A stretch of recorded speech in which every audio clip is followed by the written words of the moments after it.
उत्तर प्रदेश सरकार के कैबिनेट मंत्री डॉक्टर संजय निषाद आज चित्रकूट के दौरे पर पहुंचे, जहां उन्होंने विकास भवन में अधिकारियों के साथ विकास कार्यों एवं कानून व्यवस्था की बैठक ली है। इसके बाद उन्होंने जिला पंचायत भवन में निषाद पार्टी के कार्यकर्ताओं और पदाधिकारियों के साथ बैठक कर पार्टी को मजबूत बनाने की रणनीति बनाई है। वहीं उन्होंने पत्रकारों से बात करते हुए कहा कि प्रधानमंत्री और मुख्यमंत्री द्वारा जो मत्स्य विभाग की जो योजना संचालित है वो धरातल पर कैसे उतरे, कैसे गरीब असहाय को उन योजनाओं का लाभ मिले, इसके लिए संबंधित विभाग के अधिकारियों के साथ बैठक कर समीक्षा की गई है। पहले माफिया लोग 100-100 किलोमीटर तक यमुना में मछली ले लेते थे और उन मछलियों छोटे-छोटे निषादों को दे देते। उन माफिया को खत्म करने के लिए अब 5-5 किलोमीटर के खंड बना दिए हैं और उस पर समिति बना दिया गया है। पहले 183 का नियम था जिसमें एक ही समिति बनती थी, लेकिन अब कई समितियां बनती हैं और सभी समितियां भाग लेंगी, जिससे उनका विकास होगा। पहले मत्स्य पालन क्षेत्र में पोखरा होगा, नदी होगा, तभी मछली पालन होगा। बुंदेलखंड में पानी की अभी बहुत कमी है, इसलिए मत्स्य पालन को छोड़कर आधुनिक पशु मत्स्य पालन लोगों को प्रेरित किया जा रहा है। वही उन्होंने अफजल अंसारी द्वारा साधु संतों को गांजा के शौकीन होने के विवादित बयान पर उन्होंने कहा है कि विपक्ष के पास बयानबाजी के अलावा कुछ बचा नहीं है। जनता धीरे धीरे देख रही है, इसका जवाब 27 में जनता जवाब देगी। अगर किसी भी भक्ति संस्कृति का कोई अपमान जनता टिप्पणी करता है तो उसकी निंदा करते हैं और उनका बयान अशोभनीय है। वहीं उन्होंने उपचुनाव को लेकर कहा कि हम लोग एनडीए के पार्ट, एनडीए चुनाव लड़ रही है, जो भी होगा भारतीय जनता पार्टी बेहतर परिणाम लेकर आएगी। भारतीय जनता पार्टी बड़ी पार्टी है, जो सीटें होती हैं वह जीतते हैं। हम लोग सीट की मांग नहीं करते हैं, हम लोग जीत के लिए काम कर रहे हैं। माननीय प्रधानमंत्री, माननीय मुख्यमंत्री द्वारा संचालित मत्स्य पालकों के विकास के लिए जो संचालित योजना है वो धरातल पर आ जाए, सरकार के और जनता के मंशा के अनुरूप ज़रूरतमंद को मिले, उसके लिए बैठकें हुई हैं। अभी पहले माफिया लोग मछली 100-100 किलोमीटर यमुना में ले लेते थे और फिर वो छोटे छोटे निषादों के बीच में बेचते थे। माफियाओं को ख़त्म करने के लिए अभी 5-5 किलोमीटर पर खंड बने हैं और खंड पर समिति बनाकर, पहले एक नियम था 83 का कि एक क्षेत्र में एक ही समिति बन पाएगी, उसके लिए बहुउद्देशीय 22 समितियाँ बनी और जिसकी वजह से कई समितियाँ भाग लेंगी और जिससे उनका विकास होगा। और तमाम जो कि पहले था कि मत्स्य पालन क्षेत्र में पोखरा होगा, नदी होगा, पानी बहुत होगा तब होगा।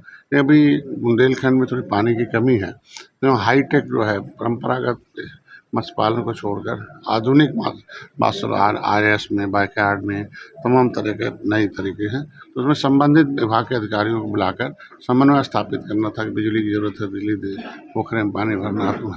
दूसरा, हमारे यहाँ जो समितियाँ हैं वो समय से सीमा के अंदर हो जाए और एक समिति को सिर्फ बेच ना सके। हमारे यहाँ किसान क्रेडिट कार्ड है, बैंक एलडीएम को बुलाया था कि बिना किसी गारंटी के मछुआरों को, मत्स्य क्षेत्र में काम करने वालों को 1,60,000 रुपये है, गारंटी है तो 3.5 लाख तो वो मिल जाए। किसान के फ्री का इनका बीमा है कि अगर इनके अंदर कोई डिसेबिलिटी होती है तो 5 लाख और अपंगता होती है, मतलब कोई मिस हैपनिंग हुई तो 5 लाख, डिसेबिलिटी पर 2.5 लाख है, अस्पताल में भर्ती हो गया 25,000।